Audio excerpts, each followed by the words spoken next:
What's going on, everybody? We're back in the workshop. Of course, we've got another tool review coming in at you. This time, one of those important things around the workshop or the garage you must have. Now, we all have that classic old cart that bloody has that crook battery that just does not want to start. Well, we've got a battery charger coming in hot, and let's bloody have a look. Here it is, the SP Tools Smart Battery Charger. Now, this little gem, she's got it all going for it, and we're going to go through a couple of the features. Now, as you can see straight off the bat, you've turned it on, attach the clamps. Now, a good thing about this is that if you didn't know or you couldn't see for whatever reason and you put these on the wrong polarity, that will actually tell you to switch it back to the right type of polarity. Let's connect this battery again. Obviously, my camera skills are the best in the States. Bang. Right away, it's brought up exactly what this battery is.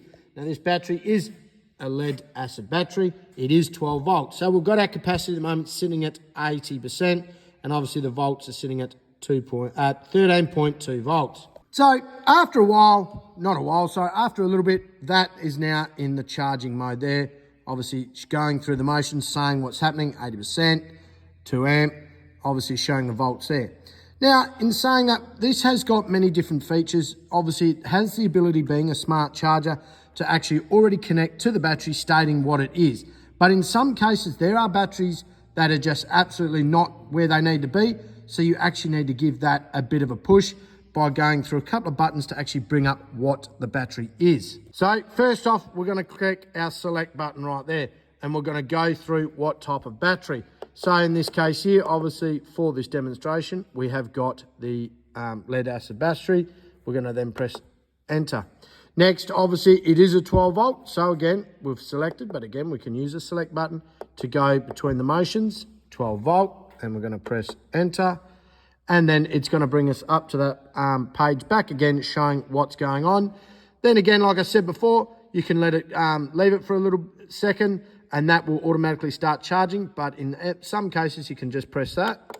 You hear that click, and now it's actually charging. So some of the features, obviously, we've got the ability to change our amps from auto and go through the motions there. Obviously, you saw what the select does. Now, repair is a different type. Now, we're not going to do it on this battery because, again, this is just for a demonstration. This battery was a bit crook. This actually came out of my car only yesterday. But the repair there is just based around a lot to do with, in some cases, the sulfate crystals building up. And obviously, by pressing that, it has the ability to actually push them down.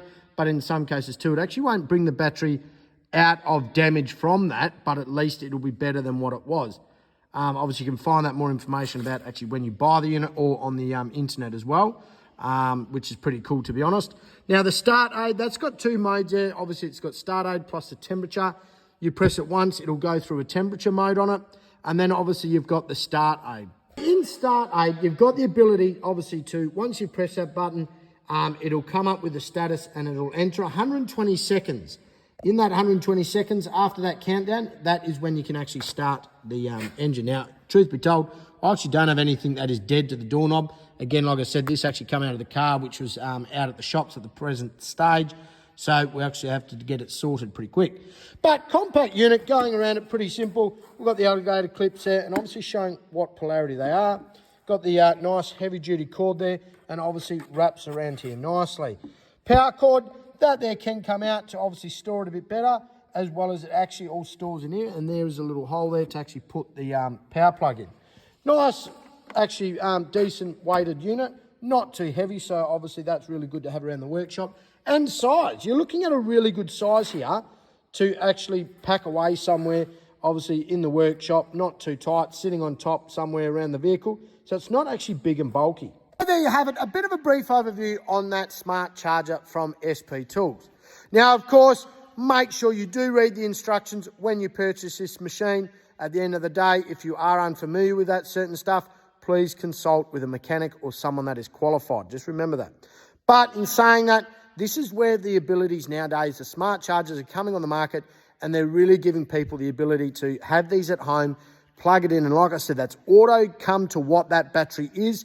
Makes it a lot easier and a lot simpler for some people that don't have the knowledge that others have based around mechanical skills or anything like that. But yeah, if you've got any questions about this, hit me up in that comment section and we'll have a chat. I'll also be putting the part number into the description of this video, so you can go and have a look at it. Anyway, I'll catch you later. Cheers.